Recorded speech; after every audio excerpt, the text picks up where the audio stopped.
sa inyo mga kabangka! Lunes na naman nga, kaya tingnan mo naman yung bata, nakaligo na pagkagising ko, tapos ready na din si Tito Edward. Papasok na naman kasi sila, si Edward sa trabaho at si Sab naman ay dun sa school. Pero bago ang lahat, na good morning muna nga ako dito sa mga alaga namin, cute na mga pusa. Ayan, kay Cotton at yan si Toby yung black. Tapos yung dalawang pusa namin, ewan ko kung nasaan. Tapos paglabas ko nga napansin ko, nandiyan na yung bandera ni Angelo, kaya tinignan ko kung nakahuli ba. Ay hindi pala nakahuli ko, konti lang, kaya baka ulamin na lang namin ito mamaya. Pero mamaya ko pa siya lulutuin kasi nga may ulam pa kaming adobo yung nirequest nila Sab. Tapos etong bata na to, pag nakakaamoy ng isda, lagi na lang nakasunod sa mama. Ayan nga pala yung pinaka-inosente kong pusa, si Whitey, anak yan ni Toby. Magkamukha sila. Tapos tingnan mo naman yung anak ko, napaka-independent kasi marunong na siyang maligo, magsaing, maghugas, tapos siya na nagbibihis sa sarili niya. O, ayan, nakalimutan pa yung bag niya, papasok na lang yung bag pa yung nakalimutan. Habang nagbo-voice over nga ako dito, ang likot-likot na itong pusa ko, kalkal ng kalkal, sana wag niyong madinig dito sa voice over. At ayan na nga, inabot ko na yung baon ni Sab. Tapos aalis na daw kami dahil baka malate na si Tito Edward. Anong oras na din kasi. Kaya ayan, tinanggal na nila yung tali. Tapos dali-dali na siyang nagsagwan dyan. Ilang sagwan-sagwan nga lang. Ayan, umaandar na kami. Tingnan nyo naman ang panahon. Ang ganda-ganda ng panahon. Ang sarap-sarap maglaba. Pero pag magsasampay ka, uulan. Charot.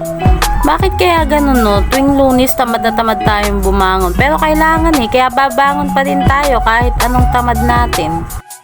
Ito yata talaga yung tinatawag na babangon ka para sa ekonomiya. At ayan nga mga kabangka, ang ganda-ganda talaga ng sikat ng araw. Tingnan nyo naman. Kaya sa mga nanay na hindi pa nakakapaglaba dyan, maglaba na kayo hanggat umaaraw. Sulit-sulitin natin hanggat hindi pa umuulan. Ako neto, bukas pa ako magbababad ng labahin. Tapos Miyerkules ako magbabrush. Tama kayo mga kabangka, magbabrush lang ako kasi ayoko talaga ng washing. Feeling ko hindi natatanggal yung dumi.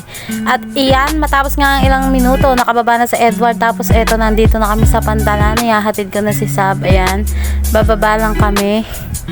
Tapos eto, lakad-lakad lang ng onte kasi nga malapit lang talaga yung school niya. Diyos ko, di ba kayo nagsasawa? Lagi na lang eto yung nasa vlog ko, school ni Sab. At bago siya pumasok, ayan, bibili muna daw siya ng baon niya mula umaga hanggang bagong taon. Charot. At matapos makabili, eto na, papasok na siya sa I Love PLES.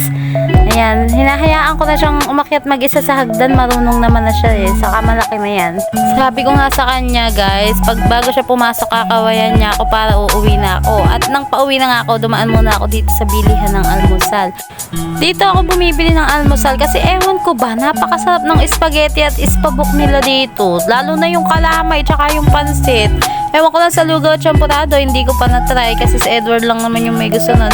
Alam nyo kasi guys, yung champurado, kinakain ko lang yan kapag tag-ulan talaga, yung matagal na tag-ulan.